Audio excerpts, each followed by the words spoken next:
Hey guys, it's Quinton here from Hometown Heroes. Welcome to the show. Today we're privileged to be coming to you from Midland, IGA. We're going to be sitting down with Group's Operations Manager, Matt, and he's going to take us behind the brand and into the story, the human story of how he runs and operates his business here in Midland, Western Australia. So Matt, let's get to know each other. Matt, welcome to the show. No, welcome to Midland IGA. Oh, thank you for having us. No worries. Matt, can you share with us your story and pretty much just break down what it takes to run this place? But I want to know your upbringing, so let's start from there, and pretty much how this eventuated. It all started through my dad and his sister.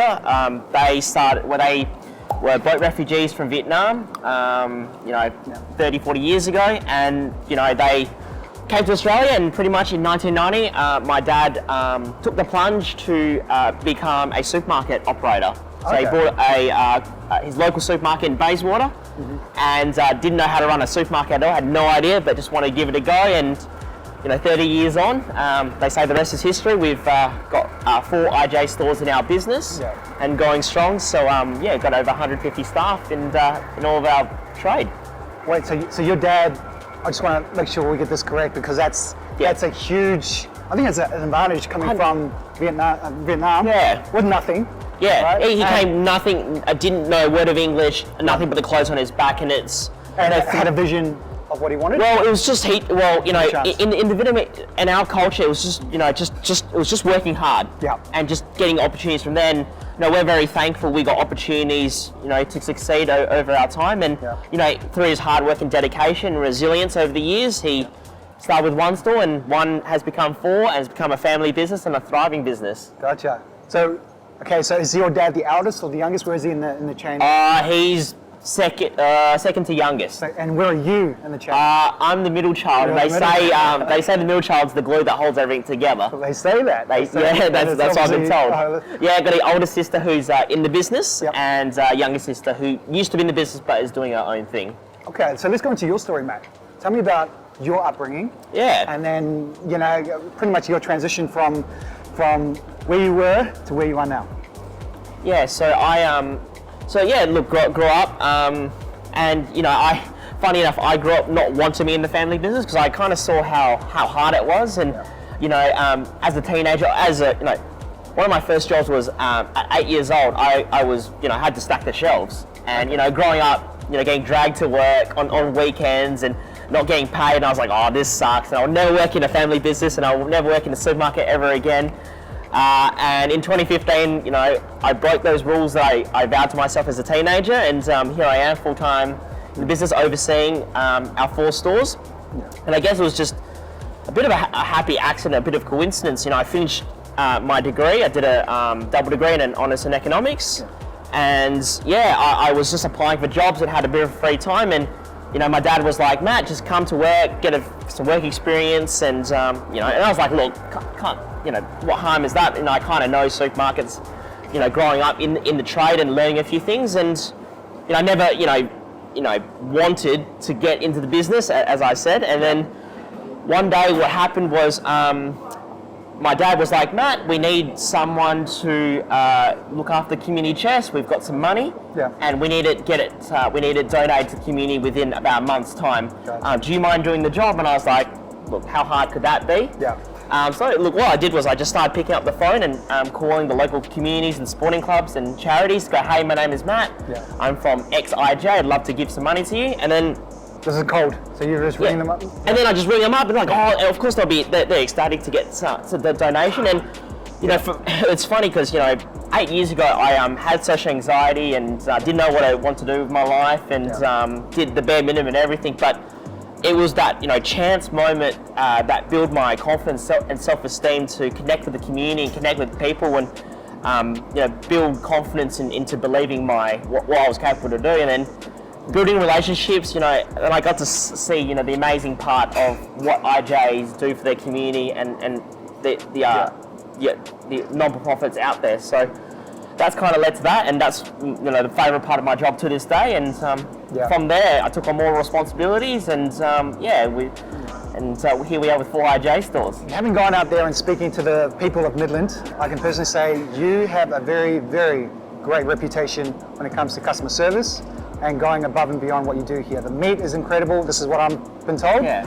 the fruit is incredible. So your standard of how you operate and how you conduct yourself and how you hold that level is incredible. So talk to me about that standard and how you're going out there and really just differentiating yourself with your service and especially the customer service that you provide. Yeah, look, first off, thank you for the kind feedback. I think, that's what we strive for. We strive for, great products, championing local produce and supporting the community. And it's great feedback from the customers and our clientele that, we're doing a great job, and that's what we're here for, to service the local community. Yeah. And I guess with, for me, I can't take all the credits, in all that. It takes a good team and good managers and good leadership to get it all going. But we make it a big point that our customer service is our point of difference. Yeah. When you compare our business to the chains, we look at what they don't do and what we could excel at, and customer service and that point of difference. A lot of our staff know the regular people that come in. They know what they buy, what they're going to have for lunch, for dinner, and we can give recommendations and build relationships with them. And you can't really teach that. You really can't buy that type of experience anywhere else, can you? I think credit does go to the team, but a lot of it obviously comes from the leadership. Yeah. Right? So what does it take for you to be that leader, to be able for them to look up to? What does it take for you to? Yeah, look, for me, I didn't really see myself as a leader not too long ago, and I got a fortunate opportunity to acquire an IJ store, Lakeside Fresh IJ in Byford. Yeah. And it taught me a lot. One of the things I learnt was to be a leader in the leadership style I wanted to be. And I grew up most of my life, my dad was the figurehead, and everyone, including me, went for him for all the decisions and all that type of stuff, and to make all the hard calls. And when I had my store, all these staff started looking at me, and so I learnt to back my decisions and stuff. And for me, leadership is leading by example. Okay. You can talk the talk, but you need to walk the walk. Back it up. So I back by example, and people see that, and I think they get enthusiastic, motivated, and inspired by seeing their boss or one of their leaders. And what is that? Is that just a characteristic you have internally, or what's that to back yourself? What are you like? Because I know for many entrepreneurs out there, that's a kind of a slippery slope, backing yourself, and especially obviously you being out there on social media, putting yourself out there, backing yourself in that regard. How do you do that? What's your mental process? Yeah, look, first off, I agree. It's not easy to back yourself. Look, and there was times where I used to ask for so many different opinions and so on and so forth. To make up my mind, and even then I'd consult my dad or whoever, because that was just natural, because no one wants to look wrong, or some people point the fingers out, you made a poor decision. But you need to back yourself, because that's the only one thing that you can back in this world and believe in this world is your own ability. Mm-hmm. If you can't believe and back yourself, then who else is going to back you? And end of the day, as business owners, you're responsible for what happens. Yeah. Whatever standard you walk past is the standard that you uphold. Yeah. And for me,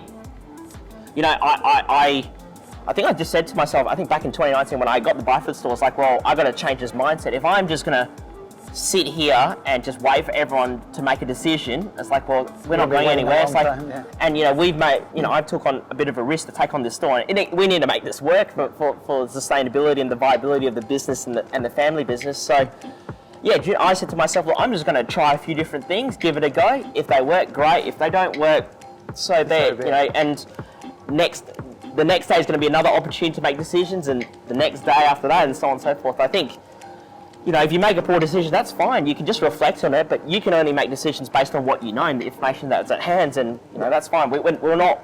I'm not perfect by any means of the imagination. I've made plenty of mistakes along the way, but I think there's great opportunities to learn and develop yourself through that. I think one of the most inspiring things that, as a customer walking through, is the ability to see family. Yeah, so this is the family portrait, and the rationale and reasoning behind it is, we wanted to put a face to the business. I mean, a lot of businesses, and even in our industry, you don't know who the owners are, you don't know, and with our business and in IJ's, you could be served by the CEO and the owner of the business, which is like crazy, and that we like that personal touch. We're a family business, and we want to uphold those family values to our customers. So, just our family and the people working in the business. So that gorgeous figure to the back right is myself. To the left is my uncle who does the deliveries and the truck driving. To the left is my cousin Dang. He's the fruit and veg buyer. So he's at the Canning Vale markets pretty much every morning. My auntie's on the bottom left, and she started the business with my dad, who's in the middle. He's the top G, the grand poobah, and the CEO and the big dog of the business. And my older sister's to the right, and she's the business manager. And it's really cool growing up when we had our Huntingdale store. You know, my older sister and I, we actually complement our strengths. You know, growing up, she was back of house, you know, counting the tills and doing the paperwork, whereas my dad advocated me to do a lot of the floor work. And it's funny how we've kind of diverged in those areas. So to this day, I do a lot of the front of house, the operational stuff, and she does the financial back house stuff. So we really complement each other's strengths, oddly enough. How vital is family in a business from your perspective? Oh, it's vital. You know, you trust them, you love them. But I think it's also important to have that balance. And you know, family businesses are fantastic, but it also has its challenges. You know, there's obviously going to be some disagreements. It's not perfect, is it? And it's not perfect, but I think end of the day, you know, you're going to respect each other, and you know, you go home and they're still your family members, and that's the difference between employees and employers. You learn, you know, you love them. You know, it's business is business and nothing's personal, and I think you've got to keep that respect. Decided this in 2018 we had 4 stores, and one of the problems was we had 4 stores doing 4 different things, and it just wasn't, you know, we weren't getting the synergies of, you know, having 4 stores and doing things at a group level. And, you know, people didn't know who we were, apart from one store in a local suburb. So, and we wanted to champion, you know, our family story and, you know, put faces to people's names and so on and so forth. So, you know, we wanted to create the Pham Group of supermarkets, which is a sub-brand in the IJ brand, which a lot of retailers, not only in WA but across Australia, do.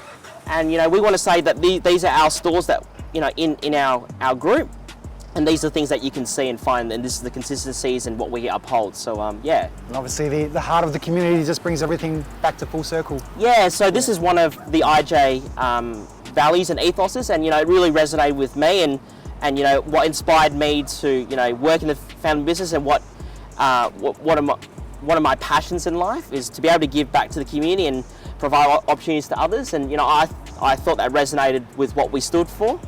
And you know, that's part of, you know, our business. You know, yes, you know, we sell groceries and fresh produce, but we also are mindful that, you know, it's local shoppers and customers that support our business. You know, they could shop elsewhere, but they choose to shop with us, and you know, with that, we really appreciate that, because without that, we don't have a business. And you know, I'm cognizant to make sure I give back to the local community as much as I can. And you know, the Highly community, you know, speaks and resonates to what we believe in. How does your business here give back to the people of Midland? Yeah, Quinn, so we have a few different initiatives to be able to support and give back to the local community. So the first one is the IJ Community Chest. So long story short is, the more people support and purchase products off the shelves at our stores, you know, these funds get built up, and we can use those funds to donate to the local community. So quite recently, we donated to Dandelions WA, Dream Builders down the road for their Christmas hampers, Swan City Youth Centre just down the road as well. So yeah, we want to be able to give back through that way. You know, whenever charities and organisations ask for stuff for the sausage sizzles and stuff, you know, we're happy to offer them at cost price. And you know, any goodies and stuff we want to give away, we do our best and endeavour our best to give back. So last year I gave a bunch of coffee machines away, and cricket sets to the kids and stuff. And it's, you know, it's about giving opportunities to the next generation, and because they're going to be leaders and supporters in the future. Obviously, with other supermarkets out there and how competitive it is, and obviously being in your space, how do you differentiate from your competitors and the quality that you serve? Yeah, for sure. So the first thing is we have our in-house butcher team. So we have a butcher who sources local produce, and yeah, we cut it fresh daily and to stock up the cabinet. So that's the first thing we have. The second thing we have, you know, we have some unique products. So we've noticed that, you know, the barbecue scene is gone really huge in the last couple of years. So we offer that type of stuff, those big slabs of meat that we get people from everywhere before, and my butcher does a good job on social media to promote, and he has a Facebook group to let people know that what's on special. This is coming, that's coming, and again, it's like one of those personal touches that you get that you can't find anywhere else, really. I don't think any butcher does that. No, he got inspired and wanted to share the story of the great products that he has. So yeah, he got some great barbecue meat products, and we also got some great barbecue meat condiments as well. The spices, the rubs, the charcoals. You know, we've got it all in this store. And that's your point of difference? So yeah, 100%. So yeah, you won't find these products anywhere else, really. You know, a lot of these are local WA suppliers and producers. We saw there's a great point of difference in the clientele and the demographics, so thought we'd give it an opportunity. Ribracks is a local WA supplier and producer, and they do some great rubs, and goes really well and really popular with the customers. So what my meat team does is they make their own sausages in store as well, which you will hardly ever see in any supermarket at all. So, you know, we saw this as a great point of difference, and you know, they have a lot of fun. They make new flavours every now and then, and again promote on social media. So you know, these sausages are made in house.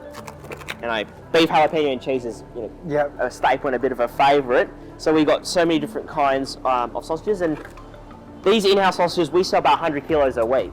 Wow. Which blew my mind when we saw those numbers, and it's incredible. So you know, it's again a great point of difference. Like, you know, everyone's got the packaged sausages, but we thought we could do something a little bit different. So that bit of creativity, obviously, is selling a lot. Yeah, look, I back my staff for creativity and ideas, because I don't have all the answers. You know, but you know, if they have some innovative ideas, more than happy to hear it. And if it sounds great, let's give it a crack and see what it goes. And you know, that was something quirky. And we also make our own bacon in store. Okay. Yeah, so my butcher tells me you haven't tried bacon unless you tried like the fresh bacon. Okay. That's what he tells me. Well, there you go, guys. Challenge accepted. Your location here, was this already a supermarket before you came here? Yeah. So if people know back to the olden days, is that this store used to be an Action store, and then IJ became the independent brand for all the stores. So yeah, this supermarket's been around, I think the 1980s, somewhere around there. So it's about 50 years old. About thereabouts. Yeah. Obviously, it's a kind of centralised. You've got two main roads which are opposite. Yeah, it's situated between two busy roads, and it's what's unique about where we're situated in Midland is, I like to say it's country meat city. So we get your residential customers or people coming in for work, but we also get people from the country. So you know, people coming from up north, they go through the Great Northern Highway, and this is their first town or suburb in Metro to do a bit of a shop. So we get a bit of both, which is quite unique. So what are some of the things that you like about Midland? I really love the community. I think just speaking to all the connections and relationships I've made over the years, and you know, I started here first in my full-time entrepreneurship journey, and I think some of the relationships I built over these years, you know, it's hard to believe, you know, that started 8 years ago, and you know, and the impact and the bonds we've formed over the years has been fantastic. Not only with the beneficiaries in the community, but also the shoppers and customers as well. I also like that, you know, the Midland suburb, you know, is very passionate about the Indigenous culture and is celebrated, and got some fantastic leaders in the community, and you're advocating that as well. What differentiates Midland from your experience to everyone else? It's a country meat city type of demographic, in terms of we get, you know, people from the country and people working here. It's an older demographic, so social media doesn't seem to work, doesn't penetrate as well or work as well as some of my other stores that I've found. There's a lot of history. Yeah, there's a lot of, and it's kind of, like you said, there's a bit of old and new in that there's some heritage areas in Midland that's very iconic, but also I think the town understands the need to develop and grow for the benefit of the suburbs. So to get that balance right is an interesting one, and I've seen some designs that by 2050 they want to really urbanize the place, but again, how do you preserve the history and the culture and the values from that? You know, it's an interesting one, and we're the same. You know, the stores, you know, we bought the store in 2013 and acquired it, but you know, some of the equipment is, you know, 30, 40 years old. So we understand, you know, just comparing ourselves as a business compared to other supermarkets, we need to continually innovate, adapt and grow, and you know, we want to renovate the store, and that's definitely in the dreams and the pipelines to make our store the best possible it is for us and the best shopping experience for our customers. How have you kind of pivoted towards the trends and what's happening out there? So the first thing is we had a look at our deep dive into our business. You know, what are we doing? What are our competitors doing? What room for opportunities is there to innovate and grow? So a couple of things that you'll see in store is our service deli. You know, we do a lot of ready-to-eat meals because we understand that these days a lot of people are working, you know, looking after their kids and so on and so forth, that people are time poor and don't have the time to cook and clean. So we provide, you know, grab-and-go meals, whether it's for lunch or for dinner, for people to take home, and they can enjoy the other things in life. What is, you know, the big change? What are the other supermarkets not doing that we can capitalise on? Yeah. And is if there's an interest in it, we give it a go and promote it on our socials to let people know. One of the most important things for business is sustainability. So how are you guys focusing on that in terms of both sustainable within your business, but also adding that factor of environmentally sustainability? Yeah, good question, Quentin. So the first one in terms of the business is, you know, and I learned this when I ran my Byford store 4 years ago, was as a business owner, not to work yourself to death. At the very beginning, you know, I worked 7 days a week, you know, 70, 80 hours, and thought I was fine. But you know, after a few months, you know, these things add up. So with that, I think I'd advise other business owners and entrepreneurs is to make sure you balance work and life balance. Like, yes, it is your business, yes, it is your livelihood, but you need to entrust and train and guide and mentor, you know, other people to do the role. I mean, you don't. For me, you know, I can't be in 4 places at once. I can't be doing 100 different things at once. You know, I need a trusted team to execute decision making and also the work that needs to be done in store. So I think that's the first thing. I guess in terms of sustainability, is always thinking about what's the next innovative thing to keep growing and evolving. You know, what worked in the past is not necessarily what is going to work in the future. You know, good example, packaged bottled water. You know, 10 or so years ago it wasn't a thing. Now it's you know, it's a staple grocery item. You know, so what's that next thing? And we've got to keep looking and researching and capitalising on what that looks like.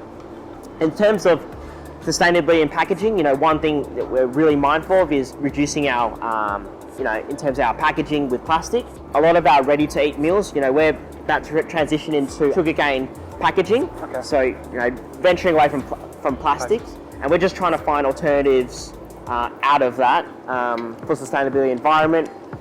A couple other things, you know, in terms of food wastage, you know, we're really mindful of, you know, nothing goes to waste. You know, if we can donate to a local charity or food bank or whatever, you know, to give to the less fortunate so they can use, you know, we go down that path. We also provide an eco bat, which you'll see at the entrance, so people with their used batteries, you know, we're a collection point that they can drop off and then do their shop. Not only that is, you know, we've noticed maybe the last 5 years that sustainability is a key factor for our shoppers and consumers. You know, they've said that they'd rather support, you know, suppliers or products that are, you know, source sustainability. You mentioned social media. So how vital is social media, and how can people out there start to put themselves out there marketing their business? Look, social media is our point of difference in my business, and I say if you're not doing it, get on it. Whether it's Facebook, Instagram, LinkedIn, TikTok, all the above, you know, I highly recommend it. It's a form of marketing, and it is so cost effective, and you almost have to pay almost nothing for it. You know, gone are the days for radio, newspaper, newsletter drops. You know, those are so expensive, and we don't even know what the impact is. Where you go on Facebook, you can communicate to an audience, and you know, we've seen in the past that, you know, it's had great results and great impact. You know, converting to store sales and customers and foot traffic. The camera presence and the ability to obviously show yourself. That's a fear factor for many business owners. So how did you get around that? Yeah, good question. So look, I came from a commerce economics degree, so I didn't have a marketing degree and didn't believe in marketing at all. But you know, 5 or so years ago in the business, you know, we identified a bit of a need and a weakness in the business, that someone had to be not only one of the face of the business, but two, to promote and do the front face of the business. And you know, I just took on that role, and it wasn't easy. You know, and I think people have a lot of self-doubts about it all, but I think you need to take that away and just go for it, and don't care what other people think. And you need to have thick skin. That's one thing with social media, and ignore that, and just keep backing yourself. And you want to think about the story that you want to tell. And not only that, you want to put a face to people's names. You know, for me, one of the things that I do in my social media posts is I put staff with the product. Okay. You know, I think it's a bit boring to say, you know, this is a product on special. But you know, we see engagement, and customers love it when there's a staff member to it. And in the day, you know, the staff at the store more often than I am. I do a bit of a cameo and say hi to people and come and go. But you know, my staff, I'm very thankful for them. You know, they are at the ground level, and you know, they do all the work, and they're the ones that are building the relations and the connections with the community. When I started, I didn't know what I was doing, and you know, when I was on TikTok 12 months ago, I had no clue. I will say categorically that it's one of the hardest things I've ever done in my life. You know, it's all about just room for improvement, just learning from other people, and do a bit of copying or mimicking. I was very fortunate that I followed a few IJ retailers that I thought were the gold standard in the IJ sphere, and you know, I just reached out to them, going, "Hey, how do you do X, Y, and Z?" And they used to respond to me with page-long responses, which was fantastic, and that gave me the confidence to replicate what they did and their model, and yeah, it's been successful ever since. Give it a crack. Yep, just give it a go and see what happens, because you never know. Matt is actually going to show us how he took an idea and implemented it straight away. So Matt, tell us what we have here.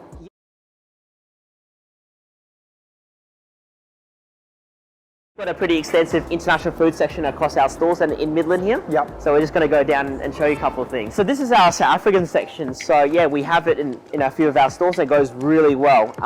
One of the things that goes really well is the maize meal. Don't ask me exactly what they make, what people make with it, but absolutely flies off the shelves. People love the sauces and also the rubs for their barbecues.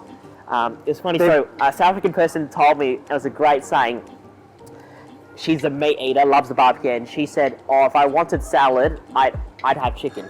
So it just shows you, like, they're just great, love their barbecue. They're huge. I've never heard that before until she said that. She said it's a bit of a saying. So yeah, these are a couple of the South African products we have. So South African section. Yeah, we've got an extensive range of Asian products. You know, from sriracha sauces to all the type of marinades and dipping sauces and the noodles that you can have, you know, all across the continent. This is our British section.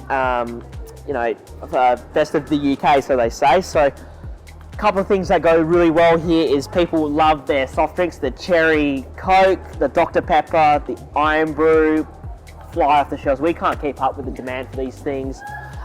People love their mushy peas and their peas in the can, and pickled onions and all those pickles as well. One of these great things is a point of difference, so you know, you won't find it in many other places, and you know, we're the shop that can provide a taste of home for a lot of the shoppers. Yeah, the Kiwi section goes really well across my stores. I didn't realise how much it's been a smash hit. Serious, like. Yeah. So this is our Kiwi section, so to speak. Obviously, the biscuits are gone. So you know probably there's a bit more than I do. Most definitely. You can probably speak in regard of it. The Allen peas is a very rare kind of. Yeah. You'd be surprised how many people buy it. But yeah, to know that you have it. I think we're going to have an influx of people after the show come through here. A lot of the biscuits goes really well. One of people. The sachets. The sachets, they can't keep up. One of my favourite things, and I tried it, is this. These Bluebird chips, like, in my opinion, are my favourite chips that you can buy in a supermarket. These ones here. I love it. I think it's crispier than your Smith's chips that you buy in an Australian supermarket. I was just going to ask you, like, what is one snack, one treat that people have to try when they come in here that you've tasted personally? Ooh. Well, no, it'd be that. Okay. No, 100% recommend it. It is. There you go. This is the one. Yeah, it's like a Smith's chips, but better. I swear by it. Yeah. This is our American section. So the Pop-Tarts, which, you know, back 20 years ago was a bit of a breakfast thing. Yeah. And it's massive. Like it's not the cheapest thing in the world, but we can't keep up with demand. Got the Hershey's. The confectionery absolutely goes off the shelf. You know, we've realised the next generation, they really love, the culture's become very Americanized. So a lot of the stuff on TikTok and the socials is American products. So there's an American chip or tortilla chip called Takis, which we're out of stock of, but we can't keep up with the demand of these things. And again, another great point of difference for our stores and business. You know, it keeps you guys unique and obviously... Oh, there's the Takis right now. There we go. There we go. I don't know how old your kids are, but a lot of the high school kids and primary kids are talking about this product here. All right, guys. If you guys want this stuff, IGA Midland is where you need to come to. Just some final questions. I'm just going to fire these questions up to you. The number one book that's helped you in your business progression? Well, look, it's not a book, but for me, one of the biggest things that's helped me in my business was volunteering. Because of I developed a passion to give back to the community. I joined Rotary, and I was a shy, introverted type of guy, but it gave me some opportunities, public speaking or project management, talking to people, networking, all these things I've just applied to my business and personal life. Best business advice? From my mentors, just back yourself. Yeah. I think it's just as simple as that. Just back yourself, back your ability, and just see what happens. Worst business advice? When people say we've always done it that way. Yeah. Times are evolving and things change. Yeah. What worked in the past doesn't mean it'll work in the future. So I think that's not great advice at all. What do you do to wind down? Generally on the weekends and in the community, I do some volunteering. Hands-on volunteering. I'm on a few non-for-profit community boards. On the weekends, I like to unwind. I'm really passionate about AFL, so I pretty much a couch potato and watch all the AFL games. West Coast, unfortunately, but they'll be good eventually. I'm really big into AFL fantasy, and that's my way to unwind and get that balance in life. Any advice that you would share to an entrepreneurial man or woman out there who's looking to maybe start their own supermarket? First thing is make sure you back yourself in all your ability. The highs can be high and the lows can be low, but it's not as good as it seems. It's not as bad as it seems. Yeah. And it's a bit of a roller coaster sometimes, but that's just part of the journey. Always seek wisdom, I guess, in terms of networking. You find out what people are doing in your industry or outside the industry that you can impart in your business, because you're just better for it. And connect with people, and that's how you build relationships with your customers, suppliers, or whatever the case. Or get ideas from other people, and that's been a bit of my success and where I've come from. Well, Matt, it's been an absolute pleasure getting to know your story. All right, guys, and that concludes our episode here. I want to thank Matt for hosting us and really just sharing with us his story and how he runs his business. Be sure to like and subscribe, and we'll see you on the next episode.